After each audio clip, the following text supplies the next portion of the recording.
الله أكبر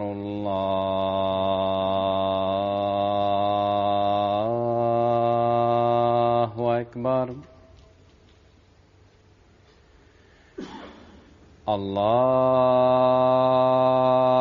الله أكبر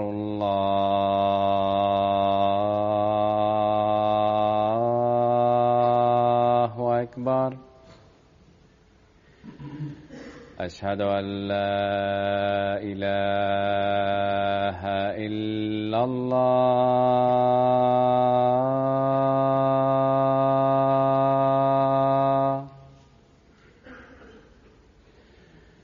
أشهد أن لا إله إلا الله.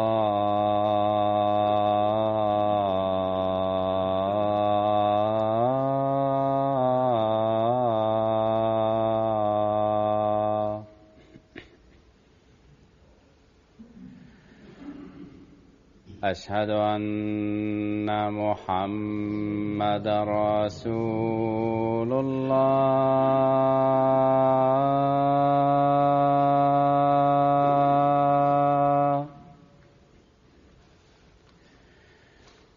أشهد أن محمدًا رسول الله.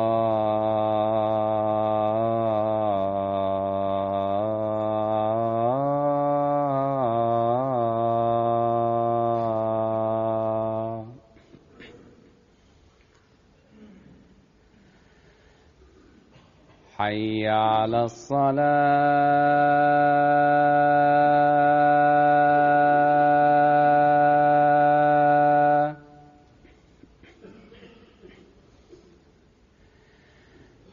حي على الصلاة.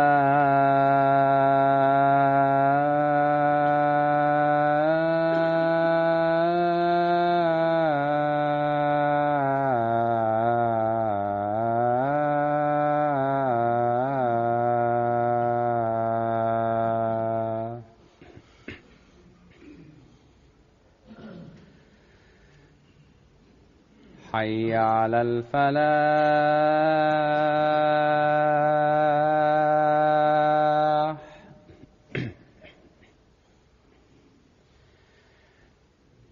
حي على الفلاح.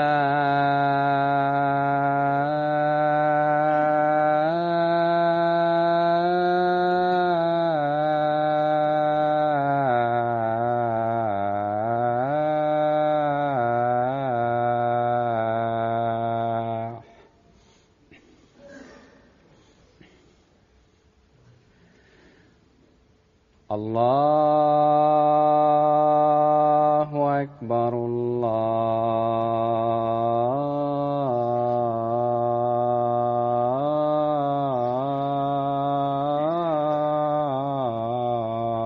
الله أكبر.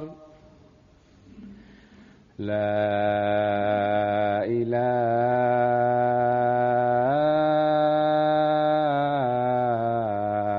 إلا الله.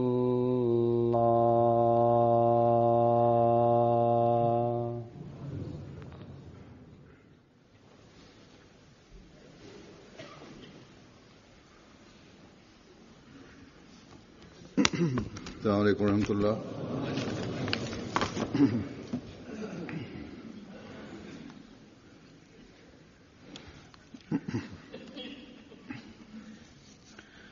أشهد أن لا إله إلا الله وحده لا شريك له وأشهد أن محمدًا عبده ورسوله. أما بعد فأعوذ بالله من الشيطان الرجيم.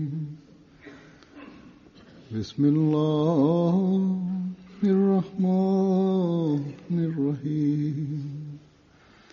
الحمد لله رب العالمين. الرحمن الرحيم. مالك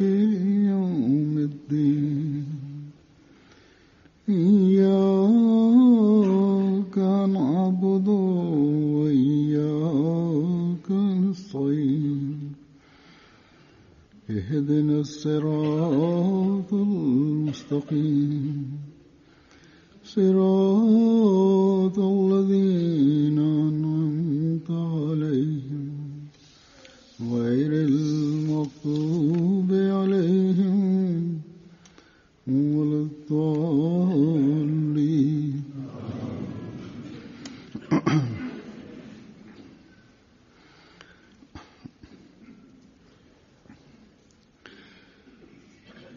जमात अहमदिया में एक फिक्र ഞാൻ ദീനിന് ദുന്യാവിനേക്കാൾ മുൻഗണന നൽകുന്നതാണ് എന്ന വാചകം അഹമ്മദിയ ജമാഅത്തിലെ എല്ലാ സ്ത്രീ പുരുഷന്മാർക്കും മുതിർന്നവർക്കും കുട്ടികൾക്കും അറിവുള്ളതാണ്. അതിനാൽ ഹദ്റത്ത് മസീമദ് അലൈഹി സ്വലാമും നമ്മെ ഇതിലേക്ക് വളരെയധികം ശ്രദ്ധ ക്ഷണിക്കുകയുണ്ടായി. നമ്മളുടെ അധിക പ്രാസംഗികരുടെയും പ്രസംഗങ്ങളിലും ലേഖനങ്ങളിലും ഖുലഫാക്കളുടെ പ്രസംഗങ്ങളിലും സാധാരണയായി ഈ വാചകത്തിനെ സംബന്ധിച്ച് പറയപ്പെടുന്നു. ബയ്യത്തിന്റെ നിബന്ധനകളുടെ സംക്ഷിപ്തവും ഇതാണ്. അതായത് ദീനിനെ ദുന്യാവിനേക്കാൾ മുന്തിക്കുന്നതാണ്. അതുപോലെ എല്ലാ ശാഖാ സംഘടനകളുടെയും പ്രതിജ്ഞകളുടെ സംഗ്രഹവും ഇത് തന്നെയാണ്. അതായത് ദീനിനെ ദുന്യാവിനേക്കാൾ മുന്തിക്കുന്നതാണ്. അതുപോലെ തന്നെ ബയ്യത്തിന്റെ വചനങ്ങളിലും ഈ പദങ്ങൾ നാം ഏറ്റുപറയുന്നു. ഉദ്ദേശം ഈ വാചകം ഒരു അഹമ്മദിയുടെ പ്രതിജ്ഞയാണ്. അതിലാണ് അവന്റെ ബയ്യത്ത് ആശ്രയിച്ചിരിക്കുന്നത്. ഖിലാഫത്തിനോടും ജമാഅത്ത് വ്യവസ്ഥയോടും ചേർന്ന് നിൽക്കുന്നതിനും ഇത് ആശ്രയിച്ചിരിക്കുന്നു. ഇതില്ലെങ്കിൽ പിന്നെ ബയ്യത്തിന്റെ വാദം വ്യർത്ഥമാകുന്നതാണ്. വ്യവസ്ഥയോട് ചേർന്ന് നിൽക്കുന്നതും ഖിലാഫത്തോട് ബന്ധപ്പെട്ടിരിക്കുന്നു എന്നുമുള്ള വാദം വ്യാജമായി തീരുന്നതാണ്. ബയ്യത്തിന്റെ വിളംബരം അള്ളാഹുവിന്റെ തൃപ്തിയെ കരസ്ഥമാക്കാനുള്ള കാര്യങ്ങൾ അതെല്ലാം തന്നെ അദരവ്യായാമമായി പരിണമിക്കുന്നതാണ്. അതുകൊണ്ട് ഹദ്റത്ത് മസീമദ് അലൈഹി സ്വലാം ഒരു സ്ഥലത്ത് പറയുന്നു,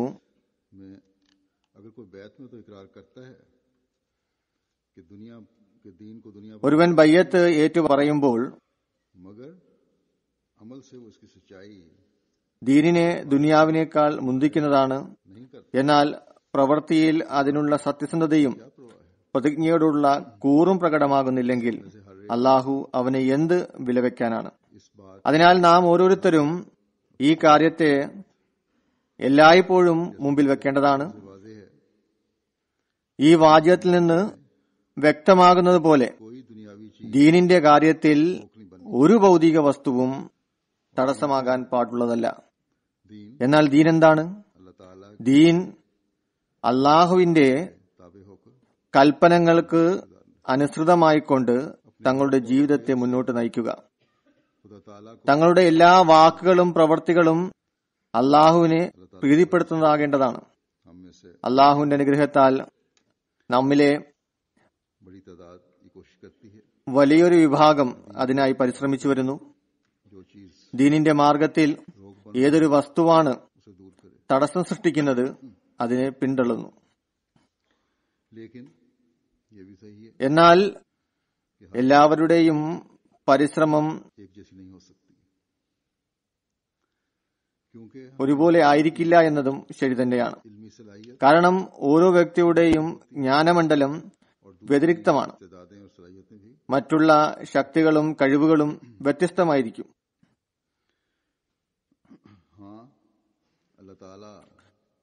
എന്നാൽ അള്ളാഹു നമ്മുടെ നിയ്യത്തിനെ സംബന്ധിച്ച് അറിവുള്ളവനാണ്.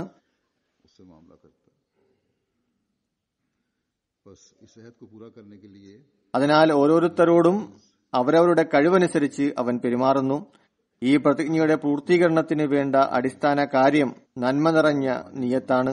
അതിൽ യാതൊരുവിധ ഒഴിവുകഴിവും ഉണ്ടാകാൻ പാടില്ല. ഭൗതിക കാര്യങ്ങളിൽ നാം നോക്കുകയാണെങ്കിൽ എല്ലാ മനുഷ്യരുടെയും പരിധികൾ വ്യത്യസ്തമാണ്. महदूद दायरे में होती है, क्योंकि उसका एक ചിലരുടെ പരിശ്രമം ചുരുങ്ങിയ പരിധിക്കുള്ളിലാണ്. കാരണം അവന്റെ അറിവും हासिल करने के लिए महदूद കഴിവും ആ വസ്തുവിനെ പ്രാപിക്കുന്ന കാര്യത്തിൽ പരിമിതമാക്കപ്പെട്ടിരിക്കുന്നു. कि दूसरी तरफ ചില അവസരങ്ങളിൽ उसके काम में रोक മറ്റു വസ്തുക്കളുടെ പ്രാമുഖ്യം അവന്റെ പ്രവർത്തനങ്ങൾക്ക് തടസ്സമായി നിൽക്കുന്നു. അങ്ങനെ അതിനെ പരിമിതപ്പെടുത്തുന്നു.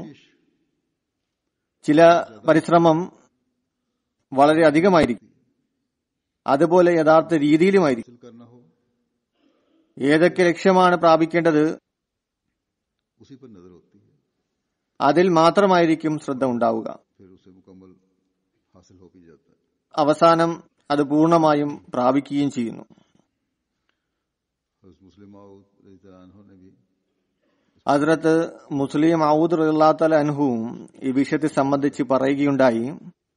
അതിൽ നിന്ന് പ്രയോജനം നേടിക്കൊണ്ടും അതിന്റെ വെളിച്ചത്തിൽ ചില കാര്യങ്ങൾ വിവരിക്കുന്നതാണ്. പ്രധാനമായും ചില സംഭവങ്ങളാണ്. പരിമിതമാക്കപ്പെട്ട मकसूद के പരിധിയിലുള്ള പരിശ്രമം, ലക്ഷ്യത്തിന്റെ അടിസ്ഥാനത്തിലുള്ള പരിശ്രമം, ഇവയെ സംബന്ധിച്ചുള്ള ഒരു സാധാരണ ഉദാഹരണം के बाद അദ്ദേഹം നൽകിയത് പ്രകാരമാണ്. ചില ആളുകൾ क्यों ना हो എത്ര തന്നെ പ്രാധാന്യമറിയിക്കുന്ന ജോലിയാണെങ്കിലും നടക്കുമ്പോൾ ശ്രദ്ധിക്കുന്ന ഒരു കാര്യം, बड़े कॉन्शियस होते हैं इस बारे में, अपने लिबास के बारे में. അതായത് തങ്ങളുടെ വസ്ത്രധാരണത്തെ സംബന്ധിച്ച് വളരെയധികം ശ്രദ്ധ ചെലുത്തുന്നവരാണ്. कोट में അവരുടെ വസ്ത്രം ശരിയാണോ, മടക്കോ ചുളിവോ മറ്റോ ഉണ്ടോ, या शिकन न पड़ जाए. അതോ കോട്ടിൽ അഭംഗി വെളിപ്പെടുത്തുന്ന വല്ല ഭക്ഷണ പദാർത്ഥവും പറ്റിപ്പിടിച്ചിട്ടുണ്ടോ, എവിടെയെങ്കിലും പെട്ടെന്ന് എത്തണമെന്നുണ്ടെങ്കിലും ശരി ഇടവേളകളിൽ തങ്ങളുടെ വസ്ത്രത്തെ പരിശോധിച്ചുകൊണ്ടിരിക്കുന്നതാണ്. जल्दी അതിനാൽ बाद दफा ചില അവസരങ്ങളിൽ പെട്ടെന്ന് എത്തിച്ചേരേണ്ടതിനുള്ള ശ്രമം പരിമിതപ്പെടുന്നു. ये उस जमाने की बात नहीं है, आज भी ഇത് ആ കാലഘട്ടത്തിൽ മാത്രമുള്ള സംഭവമല്ല.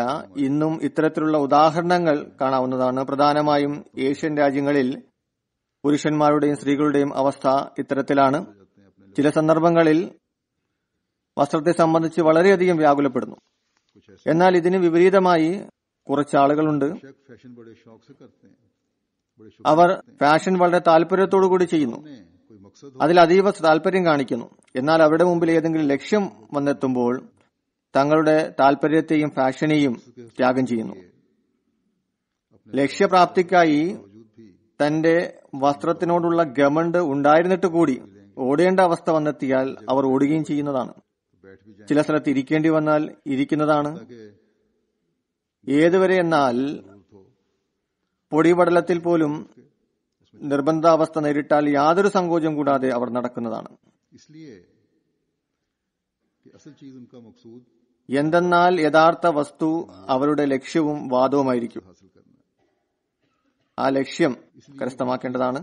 परवाह नहीं करते. അതിനായി ഒന്നും തന്നെ വിലമതിക്കുന്നതായി ഉണ്ടാകുകയില്ല. काला सूट या सफेद लिबास ഉന്നത നിലവാരത്തിലുള്ള സൂട്ട് അല്ലെങ്കിൽ വെള്ള വസ്ത്രം അവരുടെ ലക്ഷ്യപ്രാപ്തിക്ക് വിഘ്നം സൃഷ്ടിക്കുന്നതല്ല. की मजीद रोशनी डालने के लिए कि लोग ഈ വിഷയത്തിൽ കൂടുതൽ വിശദീകരണം നൽകുന്നതിനായി ജനം बाहरी चीज को ലക്ഷ്യപ്രാപ്തിക്കായി ഭൗതിക വസ്തുക്കളെ എങ്ങനെയെല്ലാമാണ് ത്യജിക്കുന്നത് എന്നതിനെ സംബന്ധിച്ച് ഹദ്റത്ത് മുസ്ലിം മൗദ് ഒരു ഉദാഹരണം നൽകിയിരിക്കുന്ന ഇപ്രകാരമാണ്. ബ്രിട്ടീഷ് ചരിത്രത്തിലെ ഒരു സംഭവമാണ്. അവരുടെ ചരിത്രത്തിൽ ഒരു സംഭവം രേഖപ്പെട്ട് കിടക്കുന്നു. എലിസബത്ത് രാജ്ഞി ഫസ്റ്റ്, അവർ അപ്പോൾ രാജ്ഞിയായിരുന്നില്ല. उसको ताज मिला 1558 ഇവർ അധികാരത്തിലേറുന്നത്. 40 साल तक रही उम्र का. ഏകദേശം 45 വയസ്സായിരുന്നു അവർക്കപ്പോൾ. വളരെ പ്രസിദ്ധയായ ഒരു രാജ്ഞിയായിരുന്നു. बल्कि इंग्लिस्तान की ബ്രിട്ടീഷ് ഭരണത്തിന്റെ बुनियाद പ്രസിദ്ധിയുടെയും പ്രൗഢിയുടെയും അടിത്തറ പാകിയത് ആ കാലഘട്ടത്തിലാണ്. मलका के मुतालिक मशहूर था कि वो अपने दरबारियों में രാജ്ഞിയെ സംബന്ധിച്ച് പ്രസിദ്ധമായൊരു കാര്യം, അവർ അവരുടെ സേവകരെ നല്ല ഭംഗിയും വസ്ത്രധാരണമുള്ളവരെയും കാണാനാണ് ഇഷ്ടപ്പെട്ടിരുന്നത്. आला और कीमती ना हो, ആരുടെ വസ്ത്രം ഉന്നതവും വിലമതിക്കുന്നതുമല്ലെങ്കിൽ കൊട്ടാരത്തിൽ പ്രവേശിക്കുവാൻ അനുവാദമുണ്ടായിരിക്കുന്നതല്ല. അതിനാൽ പറയപ്പെടുന്നത് അവിടെ സമീപത്ത് ഭംഗിയുള്ള വസ്ത്രം ധരിച്ച സുമുഖരായ യുവാക്കളുടെ ഒരു സംഘം എപ്പോഴും ഉണ്ടായിരിക്കുന്നതാണ്. ഒരിക്കൽ അവർ തങ്ങളുടെ സഹായികളോടൊപ്പം എവിടെയോ നടന്നു പോകുന്ന വേളയിൽ വഴിയിൽ ഒരു സ്ഥലത്ത് ചെളി കിടക്കുന്നതായി കണ്ടു. अब तो यहाँ बड़ी पक्की सड़कें हैं, एक जमाने में ഇപ്പോൾ ഇവിടെ ടാറിട്ട റോഡുകളാണുള്ളത്. എന്നാൽ മുമ്പ് ഒരു കാലത്ത് ഇവിടെ മോശമായ വീതികൾ ഉണ്ടായിരുന്നു. यहाँ भी वो जा रही എന്തായാലും അവർ പോകുന്ന വഴിയിൽ ചെളിയുള്ളതായി കണ്ടു. ആ അവസരത്തിൽ അവരോടൊപ്പം ബ്രിട്ടീഷ് സേനയുടെ സേനാപതി ഉണ്ടായിരുന്നു. मलका का बड़ा करीबी और वफादार था. അദ്ദേഹം രാജ്ഞിയുടെ വളരെ സമീപസ്ഥനും ആത്മാർത്ഥയുള്ള വ്യക്തിയുമായിരുന്നു. पास पहनने वाला വളരെ സുമുഖനും ഉന്നതമായ വസ്ത്രം ധരിച്ചിരിക്കുന്ന ഒരു യുവാവായിരുന്നു. आया रास्ते में വഴിയിൽ कीमती कोट पहना ചെളി കണ്ട മാത്രയിൽ അയാൾ ധരിച്ചിരുന്ന വിലമതിക്കുന്ന കോട്ട് होता है. അത് കൊട്ടാരവാസികൾക്ക് പ്രത്യേകമാക്കപ്പെട്ടിരുന്ന കോട്ടായിരുന്നു. അതുപോലെ തന്നെ പ്രത്യേക അവസരങ്ങളിൽ മാത്രമാണ് അത് ധരിക്കുന്നത് പോലും. फौरन अपना कोट उतारा. അയാൾ ആ ചെളി കണ്ടയുടൻ തന്റെ കോട്ടൂരി, ചെറിയ സ്ഥലത്ത് മാത്രമായിരുന്നു ചെളി ഉണ്ടായിരുന്നത്, അതിന്റെ മുകളിൽ വിരിച്ചു. രാജ്ഞി ഇത് കണ്ടപ്പോൾ വളരെയധികം ആശ്ചര്യപ്പെട്ടു. कि इतना कीमती कोट है और ये कीचड़ വിലമതിക്കുന്ന കോട്ടായിരുന്നു അത്, അയാൾ ചെളിയിലിട്ടിരിക്കുന്നു. അവർ വളരെ അത്ഭുത പരതന്ത്രയായി ചോദിച്ചു. इनका नाम रैली था. रैली ये क्या है? അയാളുടെ പേര് റേലി എന്നായിരുന്നു. റേലി ഇതെന്താണ്? कमांडर का അയാളുടെ പേര് സർ വാൾട്ടർ റേലി എന്നായിരുന്നു സേനാപതിയുടെ പേര്. ആ ഉദ്യോഗസ്ഥൻ ഉടൻ ഉത്തരം നൽകി, റേലിയുടെ കോട്ട് മോശമാകുന്നതിലും നല്ലത് पैर ये जूती खराब हो. രാജ്ഞിയുടെ കാലിലെ ചെരുപ്പുകൾ മോശമാകാതിരിക്കലാണ്. രാജ്ഞിക്ക് അക്കാര്യം വളരെയധികം പ്രിയങ്കരമായി. सर पर और मिल അതിനുശേഷം चली गई. ആ ഉദ്യോഗസ്ഥന്റെ സ്ഥാനം पहुंचाया ഉയർന്നുകൊണ്ടേയിരുന്നു. വളരെ ഉന്നത സ്ഥാനത്തിൽ വരെ അതെത്തിച്ചു. जेम्स अब्बल के പിന്നെ അതിനുശേഷം में ജെയിംസ് ഒന്നാമന്റെ കാലഘട്ടത്തിൽ का इल्जाम भी लगा इस अफसर पे. അയാളുടെ മേൽ രാജദ്രോഹ കുറ്റം ചുമത്തി വധശിക്ഷ നൽകുകയും ചെയ്തു. बावजूद എന്തുതന്നെയായാലും ഈ കാരണങ്ങൾ ഉണ്ടായിട്ട് കൂടി कि उसने उस बादशाह के जमाने में भी അദ്ദേഹം ആ രാജാവിന്റെ കാലഘട്ടത്തിലും काम किया था, രാജ്യത്തിന് വേണ്ടി വലിയ വലിയ കാര്യങ്ങൾ ചെയ്തിരുന്നു. बात की थी. उसे സൗത്ത് അമേരിക്കയെക്കുറിച്ചുള്ള വിവരങ്ങൾ ശേഖരിച്ചു. അതാണ് ശിക്ഷയ്ക്ക് കാരണമാക്കിയത്. ये सबक मिलता. ഈ ഉദാഹരണത്തിൽ നിന്ന് നമുക്ക് ലഭിക്കുന്ന പാഠം, जो अफसर था बावजूद ഉദ്യോഗസ്ഥനായിരുന്ന റേലി खुश पोशाक സുമുഖനും होने के ഭംഗിയുള്ള വസ്ത്രധാരണം ഉണ്ടായിരുന്നിട്ട് കൂടി उसने രാജ്ഞിയുടെ പ്രശ്നം വന്നപ്പോൾ തന്റെ ഭംഗിയും ഫാഷനും വസ്ത്രധാരണവും അതിനുവേണ്ടി ത്യാഗം ചെയ്തു. मलका की ഒരു ഭൗതിക മനുഷ്യൻ छोड़ सकता है. രാജ്ഞിയുടെ സന്തോഷത്തിനായി ഫാഷൻ ഉപേക്ഷിക്കാൻ തയ്യാറായപ്പോൾ, തന്റെ ഉന്നത നിലവാരമുള്ള കോട്ട് ത്യജിക്കാൻ തയ്യാറാകുമ്പോൾ, तो फिर सोचना चाहिए തന്റെ ആകാരം ഉപേക്ഷിക്കാൻ തയ്യാറാകുമ്പോൾ, कि इशाअत के लिए ഇവിടെ ചിന്തിക്കേണ്ടത് ദീനിന്റെ പുരോഗതിക്കായി, काम के लिए ഇസ്ലാമിന്റെ പ്രചാരണത്തിനായി, करने वाले ദീനിന്റെ ദൃഢതയ്ക്കായി, അതിന്റെ സംസ്ഥാപനത്തിനായി, തന്റെ സൃഷ്ടാവിന്റെ തൃപ്തി കരസ്ഥമാക്കുന്നതിനായി നാം ഒന്നും തന്നെ ചെയ്യേണ്ടതില്ലേ? क्या हमें ये मकसद അതിനാൽ നമുക്ക് ഈ ലക്ഷ്യം रैली को मलका का റേലിക്ക് തന്റെ രാജ്ഞിയുടെ സന്തോഷത്തിനു വേണ്ടി ചെയ്ത दुनियावी बादशाह को പ്രവൃത്തിയേക്കാൾ പ്രിയങ്കരമായിരിക്കണ്ടേ?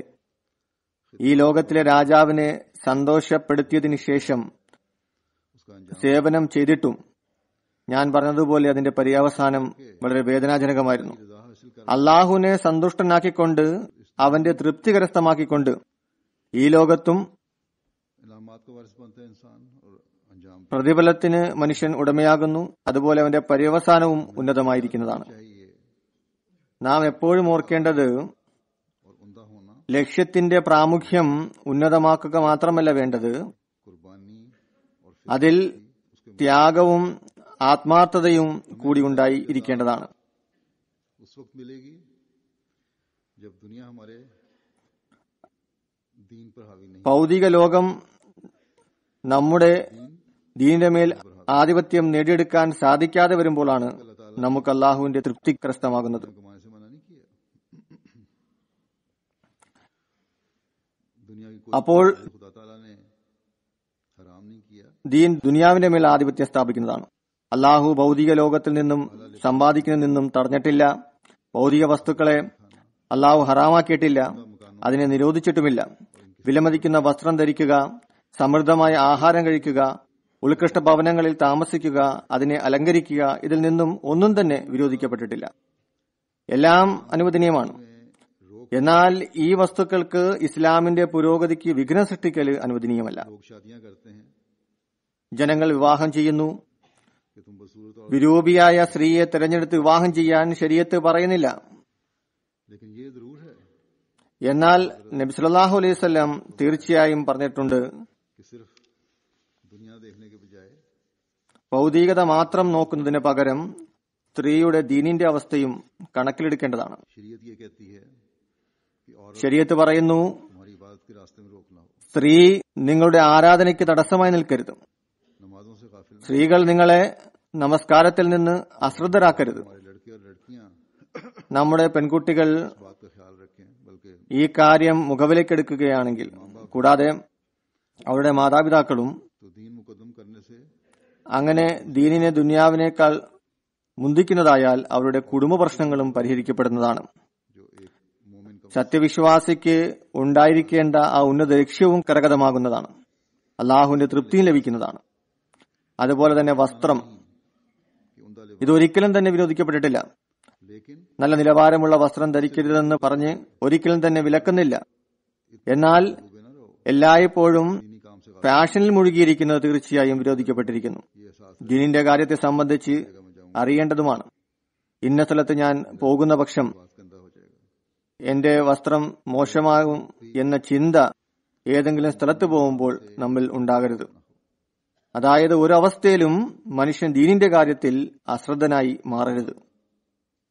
അതുപോലെ തന്നെ नमाजों की तरफ तवज्जो के बजाय നമസ്കാരത്തിലേക്ക് ശ്രദ്ധിക്കുന്നതിന് പകരം നല്ല വസ്ത്രം ധരിച്ചിരിക്കുന്നുവെന്നോ തേച്ചു മിനുക്കിയ വസ്ത്രം ധരിച്ചിരിക്കുന്നുവെന്നോ അതല്ലെങ്കിൽ തന്റെ വസ്ത്രത്തിന്റെ ചുളിവുകളിൽ മാത്രം ശ്രദ്ധ ചെലുത്തുകയല്ല വേണ്ടത്. इस्लाम ये कहता है എന്നാൽ ഇസ്ലാം പറയുന്നത്, कभी भी तुम दीनी काम से गाफिल ना हो, ഒരിക്കലും തന്നെ നീ ദീനിനെ സംബന്ധിച്ച് അലസനായി മാറരുത്. അപ്പോഴാണ് ദീനിനെ ദുനിയാവിനേക്കാൾ മുന്തിക്കുന്നതിന്റെ കടമ നിർവഹിക്കാൻ സാധിക്കുന്നത്. അതുപോലെ തന്നെ സ്വാദിഷ്ടമായ ആഹാരം കഴിക്കുക, അതിൽ നിന്നും ദീൻ ഒരിക്കലും തടയുന്നില്ല. में हायल हो जाना, എന്നാൽ ദീനിന്റെ മാർഗത്തിൽ ഇത് തടസ്സമായി നിൽക്കുന്നത് അനുവദനീയമല്ല. हमेशा अपने काम നാം എപ്പോഴും बातों को सामने रखना തങ്ങളുടെ കർമ്മങ്ങളിൽ ഇക്കാര്യങ്ങളെ മുന്നിൽ വെക്കേണ്ടതാണ്. कि जो चीजें दीन के मामलों ഏതൊരു വസ്തുവാണ് ദീനിന്റെ കാര്യത്തിൽ തടസ്സം സൃഷ്ടിക്കുന്നത് അതിനെ ദൂരീകരിക്കേണ്ടതുമാണ്. में हज़रत मसीह मौला इस्लाम फरमाते हैं ഇത് സംബന്ധമായ ഹസ്രത്ത് മസീമോദ് അലൈഹി ഇസ്ലാം പറയുന്നു, നോക്കുക, രണ്ട് തരത്തിലുള്ള മനുഷ്യരാണുള്ളത്. जो इस्लाम को അതിലൊന്ന് ഇസ്ലാം സ്വീകരിച്ചുകൊണ്ട് और तजारतों में मसरूफ हो जाते हैं, ഭൗതിക കച്ചവടങ്ങളിൽ വ്യവഹാരങ്ങളിലും മുഴുകുന്നു. ശൈത്താൻ അവരുടെ മേൽ ആധിപത്യം സ്ഥാപിക്കുന്നു. മുഴുവനായും ഭൗതികതയിൽ മുങ്ങിക്കഴിയുന്നു. कि तजारत कोई പറയുന്നു, വ്യവഹാരം നിരോധിക്കപ്പെട്ടിരിക്കുന്നുവെന്ന് എനിക്ക് വാദമില്ല. तजारत भी करते थे, സഹാബത്ത് കച്ചവടം ചെയ്തിരുന്നു, എന്നാൽ ദീനെ ദുനിയാവിനേക്കാൾ മുന്തിച്ചിരുന്നു. उन्होंने इस्लाम कबूल किया, അവർ ഇസ്ലാം സ്വീകരിക്കുകയും सच्चा इल्म ഇസ്ലാമിനെ സംബന്ധിച്ചുള്ള യഥാർത്ഥ ജ്ഞാനം ദൃഢമായി അവരുടെ ഹൃദയങ്ങളെ कर दे കീഴടക്കുന്ന രീതിയിൽ അവർക്ക് കരസ്ഥമായി. कि वो किसी ഈ കാരണത്താൽ हमले से डगमगा ഒരു സന്ദർഭത്തിലും ഷൈത്താന്റെ അക്രമത്തെ कोई अमल അവർ ഭയപ്പെട്ടിരുന്നില്ല. सच्चाई के इजहार से ഒരു കൽപ്പനയും സത്യത്തിനെ പ്രദർശിപ്പിക്കുന്നതിൽ നിന്ന് തടഞ്ഞിരുന്നില്ല. बंदे പറയുന്നു, काम हो जाते हैं, वो या दुनिया की ഭൗതികതയുടെ ദാസനായി കൊണ്ട് പൂർണ്ണമായും അടിമയായിത്തീരുന്നു, ഭൗതികതയുടെ പൂജാരിയായി മാറുന്നു. और काबू पा लेता അങ്ങനെയുള്ളവരുടെ മേൽ ഷെയ്ത്താൻ തന്റെ വിജയവും ആധിപത്യവും സ്ഥാപിക്കുന്നു. फिक्र में हो जाते हैं, മറ്റൊരു വിഭാഗം ജനം ദീനിന്റെ പുരോഗതിക്കായുള്ള ചിന്തയിൽ മുഴുകിയവരാണ്. ഈ സംഘമാണ് ഹിസ്ബുല്ല എന്ന് പറയപ്പെടുന്നത്. ഷെയ്ത്താനെയും അവന്റെ സേനയുടെയും മേൽ അവർ വിജയം കരസ്ഥമാക്കുന്നു. ഇത് സംബന്ധമായ തുടക്കത്തിൽ മസീമദ് അലൈഹി ഇസ്ലാമിന്റെ ഒരു ഉദ്ധരണി കേൾപ്പിച്ചിരുന്നു. मुकद्दम रखने से ദീനിനെ ദുനിയാവിനേക്കാൾ മുന്തിക്കുന്നത് മൂലം ബയ്യത്തിന്റെ ലക്ഷ്യം പൂർത്തിയാകുന്നതാണ്. हासिल करने के लिए दुनियावी कामों के साथ दीनी इल्म का हासिल അതിന്റെ ജ്ഞാനം നാം കരസ്ഥമാക്കുന്നത് മൂലം ഭൗതിക ജോലിയോടൊപ്പം ദീനിനെ കുറിച്ചുള്ള അറിവും കരസ്ഥമാകുന്നതും അത് തന്റെ മേൽ പ്രായോഗികവൽക്കരിക്കുന്നതും നമുക്ക് നിർബന്ധമാണ്. किए बगैर ദീനിന്റെ അറിവ് കരസ്ഥമാക്കാതെ कि दीन है क्या, जिसे मैंने ദീൻ എന്താണെന്ന് मुकद्दम करना है, എന്നറിയാൻ സാധ്യമല്ല. नमाज एक बुनियादी रूप എന്തിനെയാണ് ഞാൻ ദുനിയാവിനേക്കാൾ മുന്തിക്കേണ്ടതെന്നും നമുക്ക് മനസ്സിലാക്കാൻ സാധിക്കുന്നതല്ല. बहुत से मुसलमान हैं നമസ്കാരം ഇസ്ലാമിന്റെ ഒരു അടിസ്ഥാന കർമ്മമാണ്. എന്നാൽ ഒരുപാട് മുസ്ലിങ്ങൾ, ഏകദേശം 80% അതിലും കൂടുതലായിരിക്കും, നമസ്കരിക്കുന്നില്ല. ഒരു വിഭാഗം അനുഷ്ഠിക്കുന്നുണ്ടെങ്കിൽ തന്നെയും നിർബന്ധിച്ച് ആരോ നിർലജ്ജമായ കാര്യം ചെയ്യിക്കുന്ന രീതിയിൽ വളരെ പെട്ടെന്നും വേഗത്തിലും അവർ നിർവഹിക്കുന്നു. അതിനാൽ ഹസ്രത്ത് മുസ്ലിം റളിയല്ലാഹു അൻഹു എഴുതുന്നു, വലിയ വലിയ പണ്ഡിതന്മാർ പോലും നമസ്കാരത്തിന്റെ കാര്യത്തിൽ അലസരാണ്. എന്നാൽ നവാബും റൂസാവ് പോലും പറയുന്നു, ജമാഅത്ത് നമസ്കാരം ഒരു സാധാരണ മുസ്ലിമിന് പന്നി മാംസം ഭക്ഷിക്കുന്നത് പോലെയാണ്. उस जमाने की बात नहीं, വളരെ വെറുപ്പോടു കൂടിയാണ് നിർവഹിക്കുന്നത്. ഇത് ആ കാലഘട്ടത്തിൽ മാത്രമല്ല, ഇന്നും ഈ അവസ്ഥയാണ്. जैसा कि मैंने कहा अक्सरियत ഞാൻ പറഞ്ഞതുപോലെ അധിക പണ്ഡിതന്മാരും शायश भी आ जाए इनको അവരുടെ മേൽ വല്ല വിവാദവും ഉണ്ടായാൽ वो भी नमाजों से गाफिल हो जाते പിന്നെ അവരും നമസ്കാരത്തിൽ അലസരായിത്തീരുന്നു. हैं। और अगर नमाजें पढ़ भी लें നമസ്കാരം നിർവഹിക്കുകയാണെങ്കിൽ तो नमाज पढ़ने वाली होनी चाहिए, उससे ഏതൊരവസ്ഥയാണ് നമസ്കാരം നിർവഹിക്കുമ്പോൾ ഉണ്ടാവേണ്ടത്, അതിൽ നിന്നും അവർ അശ്രദ്ധരാകുന്നു. നമസ്കാരം നിർവഹിക്കുന്നവർ कार के मुहाफिज होते हैं। മനുഷ്യരുടെ കടമകളെ സംരക്ഷിക്കുന്നവരാണ്. फरमाता है അള്ളാഹു പറയുന്നു, पाक तो दिलियां तुम्हारे अंदर पैदा करती हैं। നമസ്കാരം നിങ്ങളിൽ പരിശുദ്ധ പരിവർത്തനം സംജാതമാക്കുന്നതാണ് कि पाकिस्तान में എന്ന് പറയപ്പെടുന്നത് गैर अहमदियों പാകിസ്ഥാനിൽ की बहुत बढ़ रही है। അനഹമ്മദികളുടെ മസ്ജിദുകളിലെ ജനസംഖ്യ വളരെയധികം വർദ്ധിക്കുന്നുവെന്ന്. अगर बढ़ रही है എന്നാൽ ഈ ജനസംഖ്യ വർദ്ധിക്കുന്നുണ്ടെങ്കിൽ अंदर क्या इनकलाब पैदा किया है, അത് അവരുടെ ഉള്ളിൽ എന്ത് വിപ്ലവമാണ് സംജാതമാക്കിയിട്ടുള്ളത്? जिनके पीछे वो नमाजें पढ़ മുല്ലായുടെയും ഖത്തീബിന്റെയും പിറകിൽ ഇവർ നമസ്കരിക്കുന്നു. नफरतों के दर्स दे, വെറുപ്പിന്റെ അധ്യാപനം നൽകുന്നതല്ലാതെ ഇവർ എന്താണ് നൽകുന്നത്? इसीलिए എന്താണ് അവർക്ക് നൽകാനുള്ളത്? इजाफे से അതിൽ നമസ്കരിക്കുന്നവരുടെ അംഗസംഖ്യയിലുള്ള വർധനവ് नफरतों की आगे വെറുപ്പിനെയാണ് കൂടുതൽ കത്തിജ്വലിപ്പിക്കുന്നത്. हमारे खिलाफ तो जो करते हैं നമ്മുടെ എതിരിൽ ചെയ്യുന്നത് അവർ ചെയ്തുകൊണ്ടിരിക്കുന്നു. कुछ कम जुल्म नहीं कर रहे एक दूसरे पर, എന്നാൽ പരസ്പരം പോലും ചെറിയ അക്രമമല്ല അവർ ചെയ്യുന്നത്. इसलिए कि ये बातें അതിനാൽ ഈ ഇബാദത്തുകൾ के लिए नहीं है, ദീനിനെ മുന്തിപ്പിക്കുന്നതിന് വേണ്ടിയുള്ളതല്ല, कि हसूल के लिए മറിച്ച് ഭൗതികത സ്വായത്തമാക്കുന്നതിന് വേണ്ടിയാണ്. एक आला मकसद के लिए मस्जिद में ഉന്നത ലക്ഷ്യം കരസ്ഥമാക്കുന്നതിന് വേണ്ടിയാണ് മസ്ജിദിൽ പോകുന്നതെന്ന് പ്രകടിപ്പിക്കുന്നുണ്ടെങ്കിലും അവരുടെ അകത്ത് ഒളിഞ്ഞിരിക്കുന്നത് अदना मकासद हो, തരം താണ ഭൗതിക ലക്ഷ്യമാണ്. बस आला मकसद के हसूल के लिए ഉയർന്ന ലക്ഷ്യത്തെ നേടുന്നതിനായി ചിന്തയെയും നല്ലതാക്കേണ്ടത് നിർബന്ധമാണ്. अपनी जाती मफाद के लिए नहीं, ത്യാഗം വ്യക്തിഗത താൽപര്യത്തിനാകരുത്, മറിച്ച് അള്ളാഹുവിന്റെ തൃപ്തി നേടുന്നതിനായിരിക്കണം. ये आबादी ഈ മസ്ജിദുകളിലെ ജനസംഖ്യ को पेश नजर रखकर नहीं, ഉന്നത ലക്ഷ്യത്തെ മുൻനിർത്തിയുള്ളതല്ലെങ്കിൽ അള്ളാഹുവിനോടുള്ള കടമയെ നിലനിർത്തിക്കൊണ്ട് किए जाएं, दीन की इशाअत और इस्लाम का क़याम हो तो सब बेफायदा। മനുഷ്യരുടെ കടമകൾ നിർവഹിക്കണമെന്നില്ലെങ്കിൽ, मुसलमानों की ദീനിന്റെ പ്രചാരണവും ഇസ്ലാമിന്റെ പുനഃസ്ഥാപനവും ഇല്ലെങ്കിൽ എല്ലാം പ്രയോജനരഹിതമാണ്. पहले से बढ़ സാധാരണ മുസ്ലിങ്ങളുടെ അവസ്ഥ ഇതുപോലെയാണെങ്കിൽ നാം അഹമ്മദികളാണ്, മുമ്പത്തേക്കാൾ കൂടുതലായി ഇതിലേക്ക് ശ്രദ്ധ ചെലുത്തേണ്ടതാണ്. ദീനിനെ ദുനിയാവിനേക്കാൾ किस तरह समझा മുന്തിക്കുന്നതാണെന്നുള്ള പ്രതിജ്ഞ, അതിന്റെ ആശയം ഏത് രീതിയിലാണ് മനസ്സിലാക്കിയിരിക്കുന്നത്? कायम करने के അല്ലെങ്കിൽ മനസ്സിലാക്കേണ്ടത്, നമുക്ക് അള്ളാഹുവിന്റെ കടമ നിർവഹിക്കുന്നതോടൊപ്പം തന്നെ മനുഷ്യത്വത്തിന്റെ കടമകളും പൂർത്തിയാക്കേണ്ടതുണ്ട്. और क़याम के ഇസ്ലാം മതത്തിന്റെ പ്രചാരണത്തിനും പുനഃസ്ഥാപനത്തിനും വേണ്ടി പരിശ്രമിക്കേണ്ടതുണ്ട്. പിന്നീട് എത്ര വേണമെങ്കിലും ഭൗതിക അനുഗ്രഹങ്ങളിൽ നിന്ന് പ്രയോജനം നേടിക്കൊള്ളുക, നമുക്കത് അനുവദനീയമാണ്. पैगाम ഇസ്ലാമിന്റെ മനോഹര അധ്യാപനം की जिम्मेदारी हमारी, ലോകത്തിലെത്തിക്കണമെന്ന ഉത്തരവാദിത്തം നമ്മിൽ അർപ്പിതമായിരിക്കുന്നു. इसे हमने अदा करना है। അതിനെ നാം പൂർത്തീകരിക്കേണ്ടതാണ്. मुख्तलिफ വിശുദ്ധ ഖുർആന്റെ വിവിധ ഭാഷയുള്ള പ്രസിദ്ധീകരണം, हमारे जिम्मे किया गया है, इसका हक തർജിമ നമ്മുടെ ഉത്തരവാദിത്വത്തിൽ ആണുള്ളത്. साजिद की അതിന്റെ കടമ നാം പൂർത്തീകരിക്കേണ്ടതാണ്. जगह करनी है, പള്ളികളുടെ നിർമ്മാണം എല്ലാ സ്ഥലത്തും നാം ചെയ്യേണ്ടതാണ്. इबादत गुजार അങ്ങനെ हम बनाने वाले യഥാർത്ഥ ആരാധന നിർവഹിക്കുന്നവർ तो इसका हक ഉണ്ടാക്കുന്നവരായി നാം മാറുന്നതാണ്.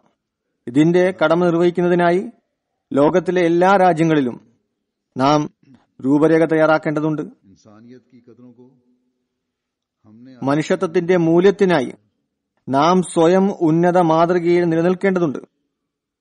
ഇവയെല്ലാം के साथ कर रहे हैं നാം ഭൗതികത को माना भी സമ്പാദിച്ചുകൊണ്ട് നിർവഹിക്കുന്നുണ്ടെങ്കിൽ പിന്നെ ഈ ഭൗതികത സമ്പാദിക്കുന്നതും നമ്മുടെ ദീനാണ്.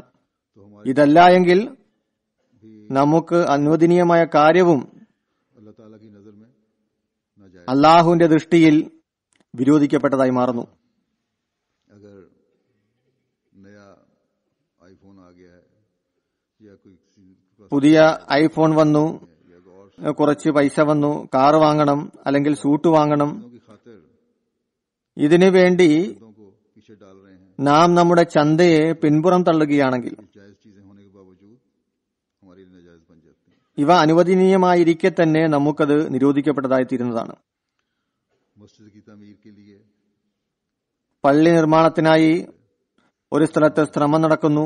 जिहाद को അവിടെ നാം നമ്മുടെ മറ്റു കാര്യത്തിന് പ്രാമുഖ്യം നൽകുകയാണെങ്കിൽ बावजूद इसके कि वो जायज നമുക്കത് അനുവദനീയമാണെങ്കിൽ തന്നെയും സാധാരണ മനുഷ്യന് സാധാരണ അവസ്ഥയിൽ लेकिन ऐसा അനുവദനീയമാണ്. हो जाती हैं।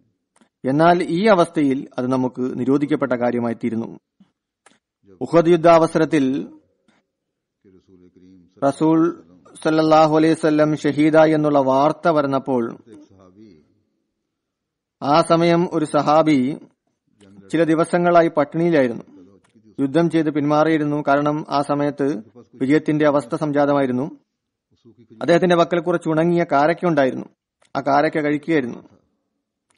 ആ സമയത്ത് അദ്ദേഹത്തിന്റെ ആഹാരം അതായിരുന്നു. जब ये बात उन्होंने सुनी, ഈ വാർത്ത അദ്ദേഹം കേൾക്കുകയും ये इत्तला उनको पहुंची, ഈ അറിയിപ്പ് അദ്ദേഹത്തിന് ലഭിച്ചു. ഉടൻ തന്നെ ആ കാരക്ക അദ്ദേഹം വലിച്ചെറിഞ്ഞു. फौरन कूद पड़े और जाके शहीद യുദ്ധക്കളത്തിലേക്ക് ഉടൻ ചാടി വീഴുകയും ഷഹീദാകുകയും ചെയ്തു. ആ സമയം और भूख की फिक्र नहीं की, അദ്ദേഹം വയറ്റിലെ വിശപ്പിനെ സംബന്ധിച്ച് വേവലാതിപ്പെട്ടില്ല. गुनाह समझा। ആ കാരക്ക പോലും കഴിക്കുന്നത് പാപമായി കരുതി. കാരണം ആ സമയം ദീൻ ആവശ്യപ്പെട്ടിരുന്നത് कि खजूरें खाना गुनाह है। കാരക്ക കഴിക്കുന്നത് പാപമാണെന്നാണ്. ഏതൊരു വസ്തുവാണ് ദീനിന്റെ മാർഗത്തിൽ തടസ്സം സൃഷ്ടിക്കുന്നത് അത് എത്ര തന്നെ ഉന്നതവും മഹത്തരവുമായിക്കൊള്ളട്ടെ വിരോധിക്കപ്പെട്ടിരിക്കുന്നു. रोक नहीं, ദീനിന്റെ മാർഗത്തിൽ തടസ്സമുണ്ടാകാത്തത് वो आसाइश वाला അത് എത്ര തന്നെ ആശ്വാസദായകവും ആഡംബരവുമായിക്കൊള്ളട്ടെ बुरा नहीं, वो जायज बन जाता है। അത് തിന്മയല്ല മറിച്ച് അനുവദനീയമായി തീരുന്നതാണ്. कोशिश करनी चाहिए जो हमारे दिलों की कैफियत को നമ്മുടെ ഹൃദയത്തിന്റെ അവസ്ഥയെ ദൈവപ്രീതി കരസ്ഥമാക്കുന്ന രീതിയിലാക്കി തീർക്കുന്നതിനുള്ള ആത്മാവ് एक रवायत में आता है, ഉണ്ടാക്കിയെടുക്കേണ്ട ആവശ്യമാണ് ഇന്ന് നമുക്ക് വേണ്ടത്. अल्लाह ताला तो दिलों का हाल जानता ഒരു നിവേദനത്തിൽ വന്നിരിക്കുന്നു, ഒരവസരത്തിൽ അള്ളാഹു ഹൃദയാവസ്ഥ അറിയുന്നവരാണ്. അത് സംബന്ധിച്ചുള്ള നിവേദനമാണ്. है। रसूलुल्लाह सल्लल्लाहु अलैहि वसल्लम റസൂൽ സല്ലല്ലാഹു അലൈഹി വസല്ലം मस्जिद में बैठे थे, ഒരിക്കൽ മസ്ജിദിൽ ഇരിക്കുന്ന സന്ദർഭം ജനങ്ങളും അദ്ദേഹത്തോടൊപ്പം ഉണ്ടായിരുന്നു. 3 आदमी ഈ മാത്രയിൽ 3 ആളുകൾ മുന്നിൽ വന്നു. सीधे रसूलुल्लाह सल्लल्लाहु अलैहि वसल्लम की 2 പേർ നേരെ റസൂൽ സല്ലല്ലാഹു അലൈഹി വസല്ലമിന്റെ അരികിലേക്ക് നടന്നു. उनमें से चला गया। അതിൽ ഒരാൾ തിരിച്ചുപോയി.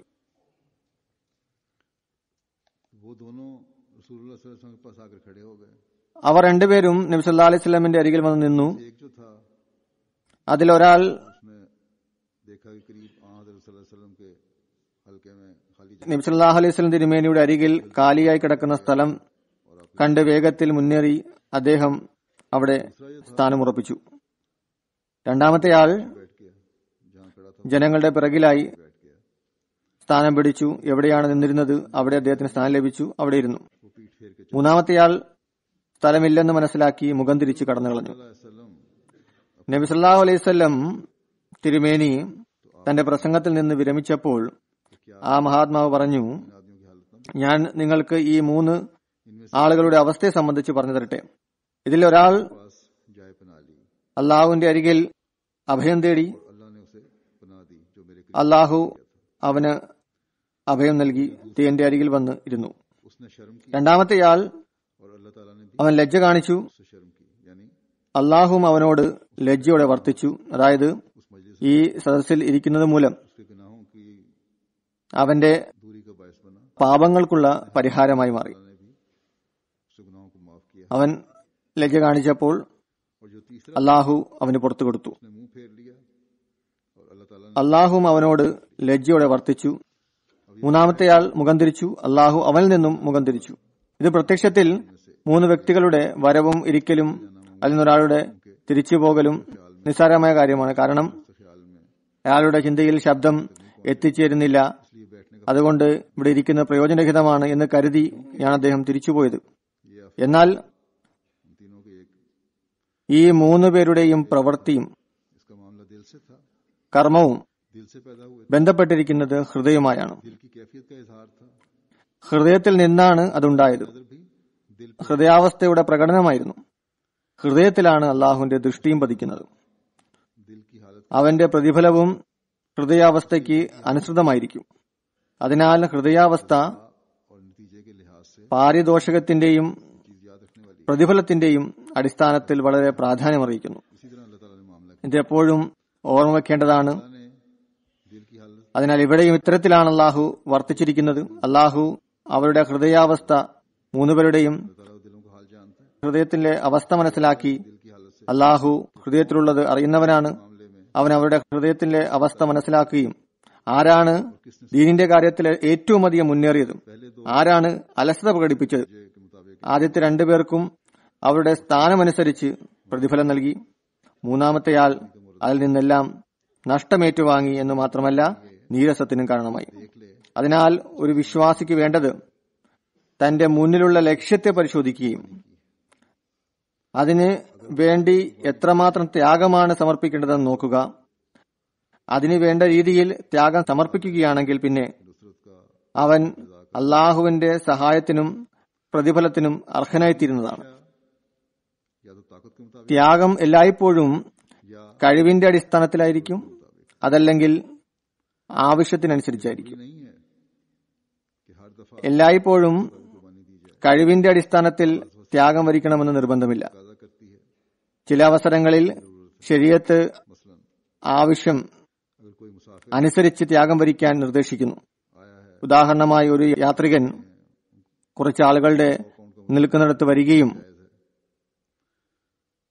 तो बाद लोग 100 പൗണ്ട് ആവശ്യപ്പെടുകയും खड़े थे मस्जिद അതിനുള്ള കാരണം അനുവദനീയമാണെങ്കിൽ के लिहाज से അവിടെ 10 पाउंड की നിൽക്കുന്ന ആളുകൾ സാമ്പത്തിക അവസ്ഥയുടെ അടിസ്ഥാനത്തിൽ ആവശ്യം പൂർത്തിയാക്കുക.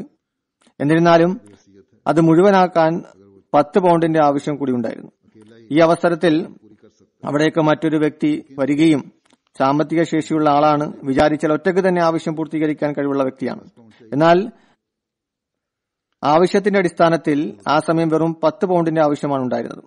അയാൾ അത് നൽകുകയും ചെയ്തു. है। ये चीज ऐसी है जिससे उतना ही मुतालबा किया जा रहा है, बेशक उसकी हैसियत ज्यादा है, लेकिन അയാളുടെ സാമ്പത്തിക ശേഷി ഉയർന്നതായിട്ട് കൂടി ആ സാഹചര്യത്തിൽ ആവശ്യത്തെ മുൻനിർത്തി അയാൾ അത് നിർവഹിച്ചു. कुर्बानी है। ഇത് ആവശ്യത്തെ മുൻനിർത്തിയുള്ള ത്യാഗമാണ്. इस साहिब हैसियत ने कर നന്മ നിറഞ്ഞ ഉദ്ദേശത്തോടു കൂടി കഴിവുള്ള അയാൾ അത് നിർവഹിച്ചു. इसी तरह അതിന് അയാൾക്ക് പ്രതിഫലമുണ്ട്. के लिए അതുപോലെ बंदे का मसलन कहा ചില പദ്ധതികൾക്കായി, ഉദാഹരണത്തിന് ചന്തയെ സംബന്ധിച്ച് പറയുകയാണെങ്കിൽ ജനങ്ങൾ लेकिन एक 100 കണക്കിന് 1000 കണക്കിന് സംഖ്യ നൽകുന്നു.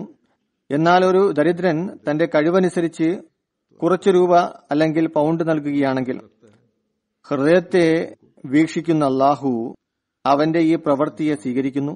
अपने मकसद को पा लिया, അങ്ങനെയുള്ള മനുഷ്യൻ തന്റെ ലക്ഷ്യം നേടിയവനായി മാറുന്നു. अपने मकसद को पा लिया, ആ സമ്പന്നനും अपने लिहाज से मामूली ആവശ്യമനുസരിച്ച് കുറച്ച് പണം നൽകി गरीब की തന്റെ ലക്ഷ്യത്തെ പ്രാപിച്ചു.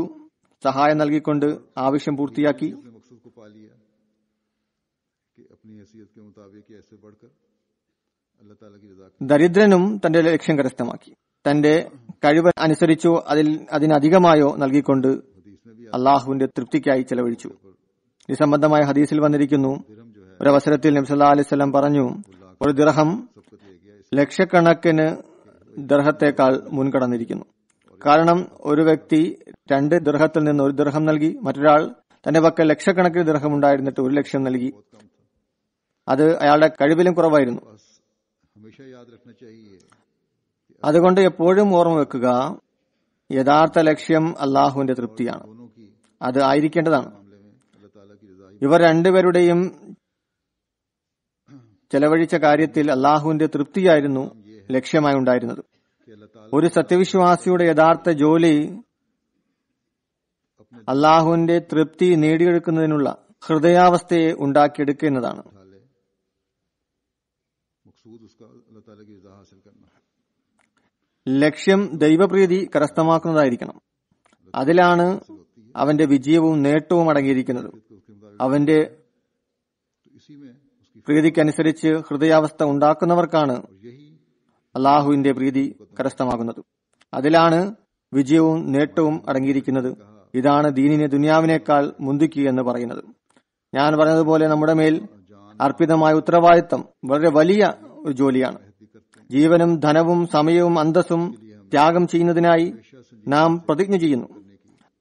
कोशिश करते रहना അതിനായി എപ്പോഴും നാം ഗൗരവമായ രീതിയിൽ ശ്രദ്ധ ചെലുത്തേണ്ട ശ്രമം ഉണ്ടായിരിക്കേണ്ടതാണ്. എങ്ങനെ നാം നമ്മുടെ പ്രതിജ്ഞ പൂർത്തീകരിച്ചുകൊണ്ട് ദീന ദുന്യാവിനേക്കാൾ മുന്തിച്ചുകൊണ്ട് തങ്ങളുടെ കഴിവുകളെയും ശക്തികളെയും പ്രവർത്തനപഥത്തിൽ കൊണ്ടുവരേണ്ടതാണ്. अभी आज से हो रहा है। शूरा അൻസാറുള്ളായുടെ ജിത്തമയും ഇന്നു മുതൽ चाहिए, ആരംഭിക്കുന്നതാണ്. ഷൂറയും നടക്കുന്നതാണ്. അവർക്കും പര്യാലോചന നടത്തേണ്ടതാണ്. ഷൂറയിലും ഈ ദിവസങ്ങളിൽ ഒരു ആത്മപരിശോധന നടത്തുക. बढ़ा सकते हैं। എത്രമാത്രം നമുക്ക് നമ്മുടെ നിലവാരത്തെ ദീനിനെ ദുനിയാവിനേക്കാൾ മുന്തിക്കുന്നതിനായി ഉയർത്താൻ സാധിക്കും, അത് ഉയർത്തേണ്ടതാണ്. അത് നാം നേടിയെടുക്കേണ്ടതുമാണ്. കാരണം അൻസാറുള്ളായുടെ പ്രായം ഇക്കാര്യത്തിൽ അവർ മാതൃകയായി തീരേണ്ടതാണ്. तो ये तो അള്ളാഹുവിന് നമ്മുടെ ഒരു വസ്തുവിന്റെയും ആവശ്യമില്ല. ഇത് അവന്റെ കാരുണ്യമാണ്, എഹ്സാനാണ്. तुम दीन को അതായത് मुकद्दम रखो, ദീനിനെ ദുനിയാവിനേക്കാൾ മുന്തിക്കുന്ന പക്ഷം എന്റെ തൃപ്തി കരസ്ഥമാകുന്നതാണ് वरना എന്നല്ലാഹു പറഞ്ഞുകൊണ്ട് നമ്മെ അനുഗ്രഹിച്ചിരുന്നു. माल की അതല്ല എങ്കിൽ സമ്പത്തിനെ സംബന്ധിച്ചുള്ള ഉദാഹരണം ഞാൻ നൽകി. അത് അള്ളാഹുവിന് യാതൊരു ആവശ്യവുമില്ല. ये किसी का भी मोहताज नहीं। അള്ളാഹു നമ്മുടെയോ മറ്റുള്ളവരുടെയോ ആശ്രിതനല്ല. ज़खायर എല്ലാ മാർഗവും ഉപാധിയും സ്വർണവും വെള്ളിയും ഭൂമിയും എല്ലാം തന്നെ അവനാണ് സൃഷ്ടിച്ചത്. करने वालों को ये सब कुछ बांट देता है। അവൻ ആഗ്രഹിക്കുകയാണെങ്കിൽ ദീനിനെ സേവനം ചെയ്യുന്നവരിൽ അവയെല്ലാം ഭാഗിക്കുന്നതാണ്. അതിനുള്ള സാഹചര്യം ഒരുക്കാൻ അവന് സാധിക്കുന്നതാണ്. എന്നാൽ നമ്മുടെ ലക്ഷ്യത്തെ സംബന്ധിച്ച് നമുക്ക് അറിവ് നൽകിക്കൊണ്ട് അതിനെ നേടിയെടുക്കുന്നതിനായി ത്യാഗത്തിലേക്ക് ശ്രദ്ധ ക്ഷണിച്ചിരിക്കുന്നു. അങ്ങനെ നാം അവന്റെ പ്രീതി കരസ്ഥമാക്കുന്നവരായി മാറുന്നതിനു വേണ്ടി उसने हमें औलाद भी दी है, ധനം മാത്രമല്ല വിവിധ സന്ദർഭങ്ങൾ നൽകിയിരിക്കുന്നു. कि औलाद की तरबियत के और तरीके भी जारी സന്താനങ്ങളുടെ ശിക്ഷണത്തിനായി മറ്റു മാർഗങ്ങളും അള്ളാഹു അവലംബിക്കാമായിരുന്നു. എന്നാൽ അവൻ മാതാപിതാക്കളോട് പറഞ്ഞു, കുട്ടികളെ പരിപാലിക്കുക, आला मकसद തങ്ങളുടെ കഴിവനുസരിച്ച് ഉന്നത ലക്ഷ്യപ്രാപ്തിക്കായി അവരുടെ മേൽ ചെലവഴിക്കുക. दीन के काम आ सकें। बस ये അങ്ങനെ ഇവർ ദീനിന്റെ ജോലിക്ക് ഉപകാരപ്രദമായി തീരട്ടെ. कि अपने बच्चों को ഇത് इस तरह तरबियत करें कि वो दीन അഹമ്മദി മാതാപിതാക്കൾക്കുള്ള വളരെ വലിയ ഉത്തരവാദിത്തമാണ്. को दुनिया पर തങ്ങളുടെ സന്താനങ്ങൾ की बात ദീനിന് ഉപകാരിയായി മാറുന്നതിന് വേണ്ടി ഈ രീതിയിൽ തർബീയത്ത് ചെയ്യുക. അപ്പോഴാണ് ദീനിനെ ദുനിയാവിനേക്കാൾ മുന്തിക്കുക എന്ന കാര്യം പൂർത്തിയാകുന്നത്, പ്രതിജ്ഞ നിർവഹിക്കപ്പെടുന്നത്. कि दीन को दुनिया पर मुकद्दम കുട്ടികളെ ചെറുപ്പത്തിൽ തന്നെ ദീനിനെ ദുനിയാവിനേക്കാൾ മുന്തിക്കുകയെന്ന ജ്ഞാനം കരസ്ഥമാകുന്ന രീതിയിൽ തർബീയത്ത് ചെയ്യുക. ये चीजें हम അള്ളാഹു നമ്മുടെ മേൽ ഈ ഉത്തരവാദിത്തം അർപ്പിച്ചുകൊണ്ട് നമ്മെ പരീക്ഷിക്കുന്നതാണ്, അതുപോലെ നമുക്ക് പാരിതോഷം നൽകുന്നതുമാണ്. हर सतह के ഞാനിവിടെ अहदेदारों को भी कहना എല്ലാ വിഭാഗത്തിലെയും ഭാരവാഹികളോടും പറയാൻ ആഗ്രഹിക്കുന്നത്, कि अहद को निभाने ദീനിനെ ദുനിയാവിനേക്കാൾ മുന്തിക്കുമെന്ന പ്രതിജ്ഞ പൂർത്തിയാക്കുന്നതിനുള്ള ചുമതല മറ്റുള്ളവരെക്കാൾ കൂടുതൽ നിങ്ങൾ മനസ്സിലാക്കേണ്ടതാണ്. के लिए इनकी जिम्मेदारी लगाई गई है। ഒരു ലക്ഷ്യത്തെ പ്രാപിക്കുന്നതിനായി ഉള്ള ഉത്തരവാദിത്തം നിങ്ങളിൽ ഏൽപ്പിക്കപ്പെട്ടിരിക്കുന്നു. അതിനുവേണ്ടി തങ്ങളുടെ ത്യാഗത്തിന്റെ നിലവാരത്തെ ഉയർത്തേണ്ടതാണ്. अहदेदार അത് അനിവാര്യമാണ്. छोटी से छोटी അതുപോലെ എല്ലാ വിഭാഗത്തിലെ ഭാരവാഹികളും मरकजी सतह तक ചെറിയ തലം മുതൽ പ്രാദേശിക അടിസ്ഥാനം മുതൽ കേന്ദ്ര അടിസ്ഥാനം വരെ തങ്ങളുടെ കഴിവിന്റെ ശരിയായ നിലവാരത്തെ മുൻനിർത്തി തങ്ങളുടെ പ്രതിജ്ഞ പൂർത്തീകരിക്കാൻ ശ്രമം നടത്താവുന്നതാണ്. അങ്ങനെ ചെയ്യേണ്ടതാണ്. ही है कि अल्लाह ഓർക്കുക, पर है, അള്ളാഹുവിന്റെ ദൃഷ്ടി ഹൃദയത്തിലാണ് പതിക്കുന്നത്. तड़प के साथ അള്ളാഹു क्लास को बरकत വേദനയോടുകൂടി സേവനം ചെയ്യുന്നവരുടെ जगह देता ആത്മാർത്ഥതയിൽ അനുഗ്രഹം നിറക്കുന്നതാണ്. അവന്റെ സാമീപ്യം അവർക്ക് നൽകുന്നതാണ്. അതിനാൽ ഒരു ഭാരവാഹിക്ക് ഈ മഹനീയ സ്ഥാനം നേടിയെടുക്കുന്നതിനായി പരിപൂർണ പരിശ്രമം നടത്തേണ്ടതാണ്. അള്ളാഹു എല്ലാ വിഭാഗത്തിലെ ഭാരവാഹികൾക്കും എല്ലാ അഹമ്മദികൾക്കും എനിക്കും നിങ്ങൾക്കും എല്ലാവർക്കും അതിനുള്ള തൗഫീക്ക് നൽകുമാറാകട്ടെ. നാം ദീനിനെ ദുനിയാവിനേക്കാൾ മുന്തിക്കും എന്ന പ്രതിജ്ഞയുടെ യഥാർത്ഥ വിവക്ഷ മനസ്സിലാക്കുകയും അതിന്റെ അടിസ്ഥാനത്തിൽ പ്രവർത്തിക്കുന്നവരുമായി മാറട്ടെ. ഇന്നും ഒരു ദുഃഖം നിറഞ്ഞ വാർത്തയുണ്ട്. പാകിസ്ഥാനിൽ ഒരു ഷഹാദത്ത് സംഭവിച്ചിരിക്കുന്നു. ബഹുമാനപ്പെട്ട ലത്തീഫ് ആലം ഭട്ട് സാഹിബ്, ബഹുമാനപ്പെട്ട ഖുർഷീദ് ആലം ഭട്ട് സാഹിബ് കാമിറ ടിക്കാറ ജില്ലയുടെ മകനാണ്. രാത്രി ഏകദേശം 7 മണിക്ക്, അതായത് 12 ഒക്ടോബർ രാത്രി 7 മണിക്ക് വീട്ടിനടുത്ത് വെച്ച് 2 അജ്ഞാതരായ മോട്ടോർ സൈക്കിൾ യാത്രക്കാർ വെടി ഉതിർത്തു ഷഹീദാക്കിയുണ്ടായി. ഇന്നാലില്ലാഹി വ ഇന്നാ ഇലൈഹി റാജിഊൻ. ലത്തീഫ് ആലം ഭട്ട് സാഹിബ് ആ സംഭവം ഇപ്രകാരമാണ്. വീടിനടുത്ത് തങ്ങളുടെ സ്റ്റേഷനറിയുടെ കടയുണ്ടായിരുന്നു, നടത്തിയിരുന്നു. പതിവ് പോലെ വീട്ടിലേക്ക് തിരിച്ചു വരുന്ന വഴി വീടിനടുത്തുള്ള തെരുവിലെത്തിയപ്പോൾ പുറകിൽ മോട്ടോർ സൈക്കിൾ യാത്ര ചെയ്തിരുന്ന 2 അജ്ഞാതർ അദ്ദേഹത്തെ വിളിക്കുകയും ഭട്ട് സാബ് എന്ന് വിളിച്ചു. ഭട്ട് സാബ് പുറംതിരിഞ്ഞു നോക്കിയ ഉടൻ ഒരാൾ അദ്ദേഹത്തിന് മേൽ വെടി ഉതിർത്തു. വെടി വെച്ച കാരണത്താൽ 4-5 ബുള്ളറ്റുകൾ ഷഹീദിന്റെ നെഞ്ചിൽ തറച്ചു. ഫയറിനു ശേഷം അദ്ദേഹത്തിന്റെ മകൻ റീഷാൻ ഭട്ട് സാഹിബിന് ആരോ വിവരം നൽകിയ കാരണത്താൽ അദ്ദേഹം സ്ഥലത്തെത്തുകയും റക്യൂറും അവിടെ എത്തിയിരുന്നു. ലത്തീഫ് ഭട്ട് സാഹിബിന് തദവസരത്തിൽ ബോധമുണ്ടായിരുന്നു. എന്നാൽ യാത്രാമധ്യയിൽ അദ്ദേഹം ഷഹാദത്തിന്റെ മഹനീയ സ്ഥാനം അലങ്കരിച്ചു. ഇന്നാലില്ലാഹി വ ഇന്നാ ഇലൈഹി റാജിഊൻ. ലത്തീഫ് ആലം ഭട്ട് സാഹിബിന്റെ കുടുംബം കമുക്ക ജില്ല ഗുജറാവാലയിലാണ്. ഷഹീദിന്റെ കുടുംബത്തിൽ അഹമ്മദിയത്ത് അദ്ദേഹത്തിന്റെ പിതാവ് ബഹുമാനപ്പെട്ട ഖുർഷീദ് ആലം സാഹിബ് മുഖേന 1934 ബയ്യത്ത് ചെയ്ത് അഹമ്മദിയത്തിൽ പ്രവേശിക്കുവാനുള്ള തൗഫീക്ക് ലഭിച്ചു. ഷഹീദ് ഏപ്രിൽ 1952 ഗുജറാവാലയിലാണ് ജനിച്ചത്. FS പൂർത്തിയാക്കിയതിനു ശേഷം എയർഫോഴ്സിൽ പ്രവേശനം ലഭിച്ചു. ഷഹീദ് എയർഫോഴ്സിൽ ടെക്നീഷ്യന്റെ ജോലിയിൽ നിന്ന് 1991 വിരമിച്ചിരുന്നു. അതിലിപ്പോൾ അദ്ദേഹത്തിന്റെ മൂത്ത മകൻ ഖുർറം ഭട്ട് എയർഫോഴ്സാണ് ജോലി അനുഷ്ഠിച്ചു വരുന്നത്. വിരമിച്ചതിനു ശേഷം പുസ്തക വിൽപ്പനയാണ് അദ്ദേഹം ചെയ്തുകൊണ്ടിരുന്നത്. നിയമപുസ്തകങ്ങളും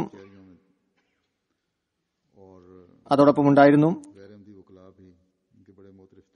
അദ്ദേഹം വളരെ പ്രശസ്തനായിരുന്നു. വിവിധ അനഹമ്മദികളായ വക്കീലന്മാരുമായി നല്ല ബന്ധമായിരുന്നു. ഷഹീദ് സമയത്ത് ഷഹീദ് നാസിം ഇഷാഅത്ത് അൻസാറുള്ള എന്ന സ്ഥാനം വഹിച്ചുകൊണ്ടിരിക്കാനുള്ള തൗഫീക്ക് ലഭിച്ചിരുന്നു.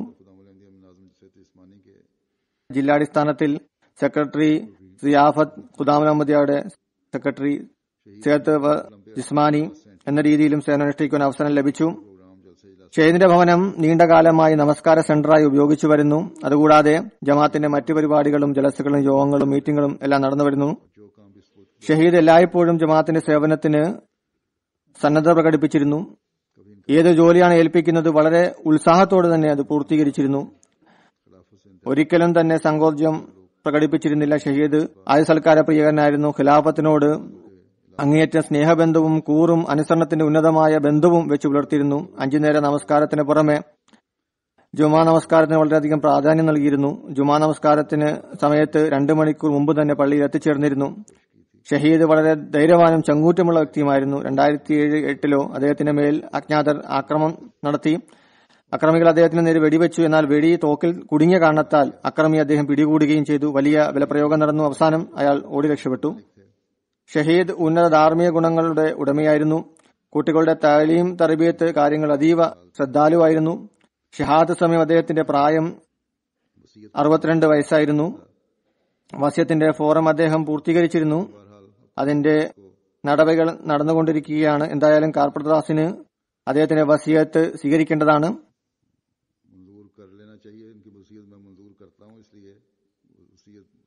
അദ്ദേഹത്തിന്റെ വസിയത്ത് ഞാൻ സ്വീകരിക്കുന്നതിനാൽ അത് സ്വീകരിക്കേണ്ടതാണ്. മൂസി എന്ന നിലയിൽ അദ്ദേഹവുമായി എന്തെല്ലാം കാര്യങ്ങളാണ് ചെയ്യേണ്ടത് അത് കാർപ്പറദാസ് ചെയ്യേണ്ടതാണ്.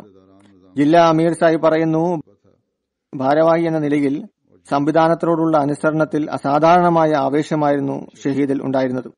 ജമാഅത്തിന്റെ പരിപാടികളിൽ യോഗങ്ങളിലും എപ്പോഴും പങ്കെടുത്തിരുന്നു. ഒരു പരിപാടിയിൽ നിന്നും വിട്ടുനിന്നിരുന്നില്ല. സപ്ത കുടുംബത്തിൽ ഭാര്യയ്ക്ക് പുറമെ ഒരു മകളും ഐറം വസീമ ഭാര്യ ബഹുമാന്യ സയ്യിദ വസീം സാഹിബയും 4 ആൺമക്കളും ഖുർറം ഭട്ട് എയർഫോഴ്സിൽ ജോലി ചെയ്യുന്നു. ഈശാൻ ഭട്ട് വിദ്യാഭ്യാസത്തിന് ശേഷം പിതാവിനോടൊപ്പം ജോലി ചെയ്തു വരുന്നു. ഉമർ ഭട്ട് ഇലക്ട്രിക്കൽ എഞ്ചിനീയർ പഠിച്ചുകൊണ്ടിരിക്കുകയാണ്. അലി ഭട്ട് സാഹിബ് ജോലി ചെയ്യുന്നു. ഈ ഒരു കുടുംബമാണ് അദ്ദേഹം ഉപേക്ഷിച്ചു പോയത്. അവിടെ മഹമ്മൂദ് മുജീബ് ഭട്ട് സാഹിബ് താമസിച്ചിരുന്നു. ഒരു കാലത്ത് ജില്ലാ അമീറായിരുന്നു. പറയുന്നു, ഇദ്ദേഹം എയർഫോഴ്സിൽ നിന്ന് വിരമിച്ച ശേഷം അവിടെ സ്ഥിരതാമസം ആരംഭിച്ചിരുന്നു. അവിടെ സ്ഥിരതാമസക്കാര് ആരും തന്നെ ഉണ്ടായിരുന്നില്ല. എയർഫോഴ്സ് ജോലി ചെയ്യുന്നവർ വരുന്നു, പിന്നീട് സ്ഥലമാറ്റം കിട്ടി അവിടുന്ന് പോകുന്നു. ജമാഅത്ത് അവിടെ ഇല്ലായിരുന്നു. അതിനാൽ നമസ്കാരത്തിന്റെ സെന്ററും ജമാഅത്തും അവിടെ ഉണ്ടാകുന്നതിന് വേണ്ടി അദ്ദേഹം അവിടെ വീട് പണി കഴിച്ചു. അള്ളാഹു അദ്ദേഹത്തിന്റെ നിയ്യത്തിന് ഫലം നൽകുമാറാകട്ടെ. ഷഹാദത്തിന് പകരമായി അള്ളാഹു ആയിരക്കണക്കിന് അഹമ്മദികളെ ആ പ്രദേശത്ത് നിന്ന് തന്നനുഗ്രഹിക്കട്ടെ. ജമാഅത്ത് സ്ഥാപിതമാകട്ടെ.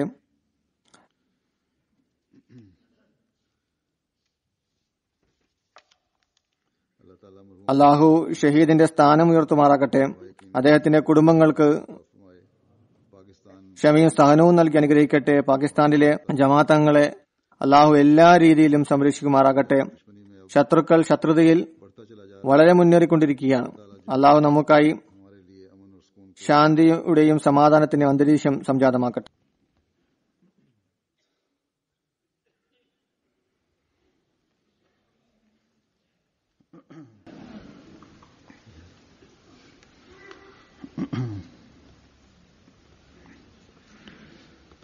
Alhamdulillah nahmaduhu wa nasta'inuhu wa nastaghfiruhu wa nu'minu bihi wa natawakkalu alayhi wa na'udhu billahi min shururi anfusina wa min sayyiati a'malina. من يهده الله فلا مضل له ومن يضلل فلا هادي له ونشهد أن لا إله إلا الله ونشهد أن محمدا عبده ورسوله. عباد الله رحمكم الله إن الله يأمر بالعدل والإحسان وإيتاء ذي القربى وينهى عن الفحشاء والمنكر والبغي يعظكم لعلكم تذكرون.